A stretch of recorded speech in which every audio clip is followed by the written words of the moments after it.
ഇന്ത്യയിലെ ഏറ്റവും വലിയ ഇ-കൊമേഴ്സ് പ്ലാറ്റ്ഫോം ആയിട്ടുള്ള മീഷോയുടെ ഐ പി വരുവാണ്. ഡിസംബർ 3 മുതൽ 5 വരെയാണ് ഈ ഒരു ഐ പി ഓപ്പൺ ആവുന്നത്.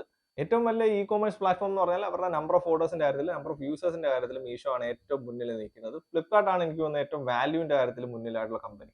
ഈ ഒരു കമ്പനിയുടെ ഒക്കെ ബിസിനസിന്റെ സ്റ്റോറി തുടങ്ങുന്നതെന്ന് വെച്ച് കഴിഞ്ഞാൽ ഈ ഒരു ആമസോൺ, ജെഫ് ബേസോസിന്റെ ആമസോണിന്റെ ആ ഒരു ബിസിനസ് മോഡൽ കോപ്പി ചെയ്ത് നമ്മുടെ സച്ചിൻ ബൻസലും ബെന്നി ബൻസലും കൂടെ ഫ്ലിപ്കാർട്ട് ഇന്ത്യയിൽ സ്റ്റാർട്ട് ചെയ്യുന്നതാണ്. അപ്പോൾ ആ ഒരു ടൈമിൽ നല്ല രീതിയിൽ യൂസേഴ്സിനെ ഫ്ലിപ്കാർട്ട് അക്വയർ ചെയ്തിട്ടുണ്ടായിരുന്നു. അപ്പൊ ഈ ഒരു എസ്റ്റാബ്ലിഷ്ഡ് ആയിട്ടുള്ള ഈ ആമസോണും ഫ്ലിപ്കാർട്ടും ഒക്കെ നിൽക്കുന്ന ഒരു സമയത്താണ് ഈ ഒരു 2015 വിദിത് താത്രയും സഞ്ജീവ് ബൻവാലും ഈ ഒരു മീഷോ എന്ന് പറഞ്ഞ കമ്പനി സ്റ്റാർട്ട് ചെയ്യുന്നത്. ഈ ഒരു മീഷോയ്ക്ക് ഒരിക്കലും ആ ഒരു ടൈമിൽ നോർമൽ ഒരു ഇ-കൊമേഴ്സ് പ്ലാറ്റ്ഫോം സ്റ്റാർട്ട് ചെയ്ത് ഒരിക്കലും വിജയിക്കാൻ പറ്റത്തില്ലായിരുന്നു. കാരണം എന്ന് വെച്ച് കഴിഞ്ഞാൽ ഓൾറെഡി എസ്റ്റാബ്ലിഷ്ഡ് ആയിട്ടുള്ള ഫ്ലിപ്കാർട്ട്, ആമസോണും ഒക്കെ മാർക്കറ്റിലുണ്ട്. അപ്പോൾ അവരുമായിട്ട് കോമ്പീറ്റ് ചെയ്യാൻ വേണ്ടിയിട്ട് ഇവരൊരു ബിസിനസ് മോഡൽ ഡെവലപ്പ് ചെയ്തു. ഇവരുടെ ബിസിനസ് മോഡലിന്റെ മെയിൻ ആയിട്ടുള്ള പ്രത്യേകത എന്ന് പറഞ്ഞാൽ ഇവര് മെയിൻ ആയിട്ട് ഈ ഒരു ഫ്ലിപ്കാർട്ട്, ആമസോണിന്റെ ഒരു ബിസിനസ് മോഡൽ എന്ന് പറഞ്ഞാൽ എല്ലാവർക്കും എല്ലാ പ്രോഡക്ട്സും ഒരുപോലെ സപ്ലൈ ചെയ്യുന്ന രീതിയിലാണ് ഇവർ തുടങ്ങിയത്. പക്ഷെ മീഷോ ഒരിക്കലും അങ്ങനല്ല ബിസിനസ് ചെയ്യുന്നത്. ഈ മീഷോയുടെ ബേസിക്കലി ഒരു ആവറേജ് ഓർഡറിന്റെ വാല്യൂ എന്ന് വെച്ചാൽ വെറും 275 രൂപയാണ്. അത് സാധാരണ ഒരു ഇ-കൊമേഴ്സ് കമ്പനി വെച്ച് നോക്കുവാണെങ്കിൽ അത് വളരെ കുറവാണ്. അതുപോലെ ഇവരുടെ ബിസിനസ് മോഡൽ ആമസോണിനെ ഫ്ലിപ്കാർട്ടിലും തമ്മിൽ ഡിഫറൻഷിയേറ്റ് ചെയ്യുന്നതെന്ന് വെച്ച് കഴിഞ്ഞാൽ സെല്ലേഴ്സിന്റെ ഒരു കമ്മീഷൻ ഇവർ മേടിക്കുന്നില്ല. ആമസോണും ഫ്ലിപ്കാർട്ടും ഓൾമോസ്റ്റ് 5% മുതൽ 20% വരെ ഓരോ പ്രോഡക്ട്സിന്റെ ഡിഫറൻസ് അനുസരിച്ച് വാങ്ങുന്നുണ്ട്. അപ്പോൾ ഇവർക്ക് ഡിഫറൻഷിയേറ്റിംഗ് ആയിട്ടുള്ള എന്തെങ്കിലും ഒരു ബിസിനസ് മോഡൽ വേണ്ടുന്ന അത്യാവശ്യമാണ്. അപ്പോൾ മീഷോയുടെ ഈ ഒരു ഡിഫറൻഷിയേറ്റിംഗ് ആയിട്ടുള്ള ബിസിനസ് മോഡൽ എന്ന് പറഞ്ഞാൽ ഈ ഒരു കമ്പനി ടയർ 1 സിറ്റീസിൽ അല്ല മെയിൻ ആയിട്ട് ഫോക്കസ് ചെയ്യുന്നത്. അവർ ടയർ 2 സിറ്റീസിൽ അല്ലെങ്കിൽ ടയർ 3 സിറ്റീസിലൊക്കെയുള്ള ബഡ്ജറ്റ് ഫോക്കസ്ഡ് ആയിട്ടുള്ള കസ്റ്റമേഴ്സിനെയാണ് അവർ ടാർഗറ്റ് ചെയ്യുന്നത്.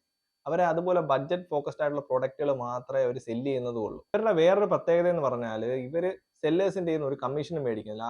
ആമസോണും ഫ്ലിപ്കാർട്ടും 5% തൊട്ട് 20% വരെ ഓരോ പ്രോഡക്ട്സിനും വാങ്ങുന്ന ഒരു ടൈം. പിന്നെ ഇവരുടെ ഈ ഒരു കമ്പനിയുടെ ബിസിനസ് വർക്ക് ചെയ്യുന്നതെന്ന് പറഞ്ഞാൽ ഇവർക്ക് 2 സബ്സിഡിയറികളുണ്ട്. അവരുടെ ഒരു ടെക്നോളജി വിങ്ങും അതുപോലെ അവരുടെ ഒരു ലോജിസ്റ്റിക്സ് വിങ്ങും. ഇവർക്ക് ഇൻ ഹൗസ് ആയിട്ടൊരു ലോജിസ്റ്റിക് കമ്പനി ഉള്ളത് കൊണ്ട് അവരുടെ 65% ഓർഡേഴ്സ് എനിക്ക് തോന്നുന്നു വാൽമോ വഴിയാണ് അവർ ഷിപ്പ് ചെയ്യുന്നത്. അതുപോലെ തന്നെ അവരുടെ ആ ഒരു വരുമാനത്തിന്റെ ഒരു ഭാഗമാണ് അവരുടെ ആ ഒരു സെല്ലേഴ്സിന്റെ അഡ്വർടൈസിങ് അതുപോലുള്ള കാര്യം. അപ്പൊ ഇവര് ബേസിക്കലി ഒരു അസറ്റ് ലൈറ്റ് ആയിട്ടൊരു ബിസിനസ് മോഡലാണ് റൺ ചെയ്യുന്നത്. കാരണം വെച്ചാൽ അവർക്ക് വെയർ ഹൗസിംഗ് ഇല്ല, അവർക്ക് സ്വന്തമായിട്ട് ലോജിസ്റ്റിക് വിങ് ഉണ്ട്. സെല്ലേഴ്സിന് ഒരു കമ്മീഷൻ ചാർജ് ചെയ്യാത്തതുകൊണ്ട് തന്നെ അവരുടെ പ്ലാറ്റ്ഫോമിലായിരിക്കും ഒരു പ്രോഡക്റ്റിന് ഏറ്റവും കൂടുതൽ വില കുറവ് നമ്മുടെ ആമസോണും ഫ്ലിപ്കാർട്ടും ഒക്കെ ആയിട്ട് കമ്പയർ ചെയ്യുമ്പോൾ. പിന്നെ അവരുടെ ബിസിനസ്സിലുള്ള ഡിസഡ്വാൻറ്റേജ് പറയുവാണെങ്കിൽ അവരുടെ 75% ഓർഡേഴ്സ് ക്യാഷ് ഓൺ ഡെലിവറിയിലാണ് പോകുന്നത്. ക്യാഷ് ഓൺ ഡെലിവറിക്ക് ഉള്ള ഒരു കുഴപ്പം എന്ന് വെച്ചാൽ അത് 75% മാത്രമേ സക്സസ് റേറ്റ് ഉള്ളൂ. ബാക്കിയുള്ള പ്രോഡക്ട്സ് റിട്ടേൺ ആവുകയൊക്കെ ചെയ്യുവാണ്. നമ്മളത് പ്രീപെയ്ഡ് ഓർഡേഴ്സുമായിട്ട് കമ്പയർ ചെയ്യുകയാണെങ്കിൽ പ്രീപെയ്ഡ് ഓർഡേഴ്സിന് ഓൾമോസ്റ്റ് 96% സക്സസ് റേറ്റ് ഉണ്ട്. ഇനി ഈ ഒരു കമ്പനിയുടെ വാല്യൂഷനെ കുറിച്ച് പറയുകയാണെങ്കിൽ ഈ ഒരു കമ്പനി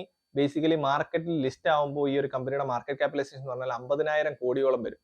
50,000 കോടിയോളം മാർക്കറ്റ് ക്യാപിറ്റലൈസേഷൻ വരുന്ന കമ്പനിയുടെ കഴിഞ്ഞ വർഷത്തെ സെയിൽസ് എന്ന് പറഞ്ഞാൽ 9,350 കോടി എന്തോ ആണ്. അപ്പൊ അവരുടെ സെയിൽസിന്റെ 5 ഇരട്ടിക്ക് മുകളിലാണ് ഈ ഒരു കമ്പനിയുടെ വാല്യൂഷൻ കഴിഞ്ഞ വർഷത്തെ. പക്ഷേ ഈ ഒരു വർഷത്തെ സെയിൽസ് നല്ല രീതിയിൽ ഗ്രോ ചെയ്തിട്ടുണ്ട്.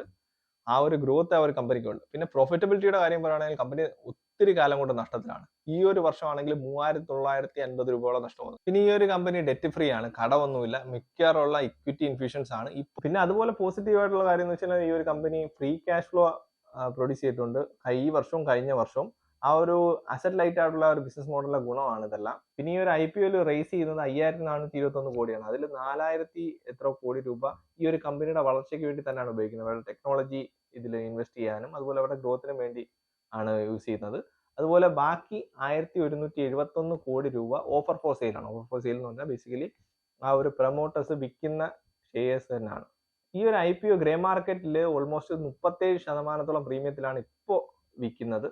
അപ്പോൾ ലിസ്റ്റിംഗ് ഗെയിൻസിന് വേണ്ടിയാണെങ്കിൽ ഞാൻ ഈ ഒരു IPO ഉറപ്പായിട്ടും അപ്ലൈ ചെയ്യും. പക്ഷേ ഇതൊരു ലോങ് ടേം ഇൻവെസ്റ്റ്മെന്റ് പെർസ്പെക്റ്റീവിൽ നോക്കുവാണെങ്കിൽ ഫ്ലിപ്കാർട്ട് പോലെ ഒരു കമ്പനിയുടെ വാല്യൂഷൻസ് ഒക്കെ കമ്പയർ ചെയ്ത് നോക്കുവാണെങ്കിൽ ഈ ഒരു കമ്പനിക്ക് കുറച്ചുകൂടെ വാല്യൂഷൻസ് ചീപ്പാണ് എന്ന് തോന്നും. കാരണം വെച്ചാൽ കുറച്ചുകൂടെ പോസിറ്റീവ് ആയിട്ടുള്ള കാര്യങ്ങൾ ഈ ഒരു ബിസിനസ് മോഡലുണ്ട്. കുറച്ചുകൂടെ അസറ്റ് ലൈറ്റ് ആണ്, കുറച്ചുകൂടെ ഫ്രീ ക്യാഷ് ഫ്ലോ ജനറേറ്റ് ചെയ്യുന്ന രീതിയിലുള്ള ബിസിനസ് ആണ്. അപ്പൊ ഇങ്ങനെയുള്ള കമ്പനികളുടെ വാല്യൂഷൻ എന്ന് പറഞ്ഞാൽ വളരെ ട്രിക്കിയാണ്. ഈ ഒരു കമ്പനികളുടെ യൂസേഴ്സിന്റെ ബേസിലാണ് ഈ ഒരു കമ്പനിക്ക് വാല്യൂഷൻ കൊടുക്കുന്നത്.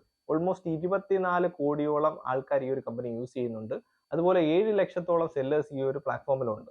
അപ്പൊ ആ ഒരു യൂസർ ബേസ് 24 കോടിയുടെ ആ ഒരു യൂസർ ബേസ് എങ്ങനെ ഈ ഒരു കമ്പനി പ്രോഫിറ്റബിലിറ്റിയിലോട്ട് കൺവേർട്ട് ചെയ്യുന്നുള്ള അനുസരിച്ചിരിക്കും ഭാവിയിൽ ഈ ഒരു കമ്പനിയുടെ വാല്യൂഷൻ. എന്നാൽ 50,000 കോടി രൂപ എന്ന് പറഞ്ഞാൽ ഓൾമോസ്റ്റ് 5 ടൈംസ് കഴിഞ്ഞ വർഷത്തെ സെയിൽസും. പക്ഷേ ലോങ് ടേം ഈ ഒരു കമ്പനിയുടെ ഗ്രോത്ത് പ്രോസ്പെക്റ്റീവ് എന്ന് പറഞ്ഞു കഴിഞ്ഞാൽ വളരെ വേഗമാണ്. കാര്യം എന്ന് പറഞ്ഞു കഴിഞ്ഞാൽ ഈ ഒരു ഫീൽഡിൽ നല്ല രീതിയിലുള്ള കോമ്പറ്റീഷൻ ഉണ്ട്. ഇപ്പോൾ തന്നെ ക്വിക്ക് കൊമേഴ്സ് കമ്പനികൾ ഒരുപാട് വരുന്നുണ്ട്. മാത്രമല്ല ഓൾറെഡി എസ്റ്റാബ്ലിഷ്ഡ് ആയിട്ടുള്ള ആമസോൺ, ഫ്ലിപ്കാർട്ട് പോലുള്ള കമ്പനികൾ ഒരിക്കലും പ്രീമിയം സെഗ്മെന്റിലോട്ട് കടക്കാൻ സമ്മതിക്കത്തില്ല. അപ്പം മൊത്തത്തിൽ ഈ ഒരു ഇ കൊമേഴ്സ് പ്ലാറ്റ്ഫോംസിൽ എന്തെങ്കിലുമൊക്കെ മാറ്റങ്ങൾ വരികയും പുതിയതായിട്ടുള്ള പ്രോഫിറ്റബിലിറ്റിക്ക് എന്തെങ്കിലുമൊക്കെ വഴികൾ യൂസ് ചെയ്യുകയും, ഇപ്പോൾ വാൽമോ പോലുള്ള അവരുടെ സബ്സിഡറികളിലൊക്കെ കുറച്ചുകൂടെ പ്രോഫിറ്റ് ജനറേറ്റ് ചെയ്യാനൊക്കെ പറ്റുമെങ്കിൽ ഈ ഒരു കമ്പനിയിൽ നല്ല രീതിയിൽ പ്രോഫിറ്റ് ജനറേറ്റ് ചെയ്യാൻ പറ്റും. അങ്ങനെയാണെങ്കിൽ ഈ ഒരു കമ്പനി ഭാവിയിൽ ഒരു മോഡറേറ്റ് അല്ലെങ്കിൽ അതിൽ താഴെയുള്ള ഒരു ഇൻവെസ്റ്റ്മെന്റ് ഓപ്പർച്യൂണിറ്റി ആണ്.